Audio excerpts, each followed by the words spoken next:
19वीं सदी में यूरोप में समाज को बदलने को लेकर बड़े बड़े विचार सामने आए।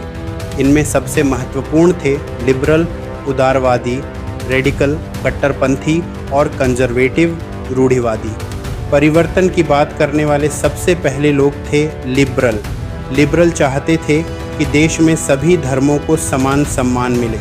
उस समय यूरोप के ज़्यादातर देश एक ही धर्म का पक्ष लेते थे। जैसे ब्रिटेन चर्च ऑफ इंग्लैंड को मान्यता देता था, जबकि ऑस्ट्रिया और स्पेन कैथोलिक चर्च को।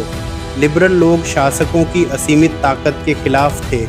वे चाहते थे कि सरकार के सामने भी व्यक्तियों के अधिकार सुरक्षित रहें। उनका मानना था कि व्यवस्था ऐसी होनी चाहिए जहां एक संसदीय सरकार हो और कानून की व्याख्या एक स्वतंत्र न्यायपालिका करे। लेकिन लिबरल पूरी तरह जनतंत्रवादी डेमोक्रेट नहीं थे। वे यूनिवर्सल एडल्ट फ्रैंचाइज यानी हर नागरिक को वोट का अधिकार देने के पक्ष में नहीं थे।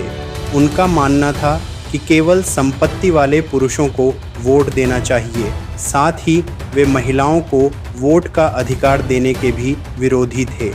इसके विपरीत रेडिकल चाहते थे कि सरकार देश की बहुसंख्यक जनता पर आधारित हो।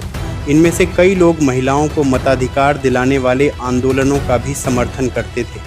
लिबरल से अलग रेडिकल बड़े ज़मींदारों और अमीर कारखाना मालिकों के विशेषाधिकारों का विरोध करते थे।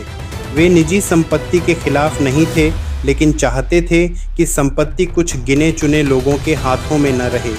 दूसरी ओर कंजर्वेटिव यानी रूढ़िवादी लिबरल और रेडिकल दोनों के खिलाफ खड़े थे।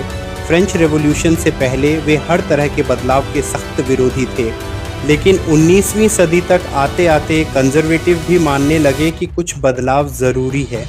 फिर भी उनका मानना था कि पुरानी परंपराओं का सम्मान होना चाहिए और बदलाव धीरे धीरे कदम दर कदम होना चाहिए। इन अलग अलग विचारों की वजह से फ्रेंच रिवॉल्यूशन के बाद यूरोप में सामाजिक और राजनीतिक टकराव हुए और इन्हीं क्रांतियों और बदलाव के प्रयासों से यह तय हुआ कि इन राजनीतिक विचारधाराओं की सीमाएं और संभावनाएं क्या हैं।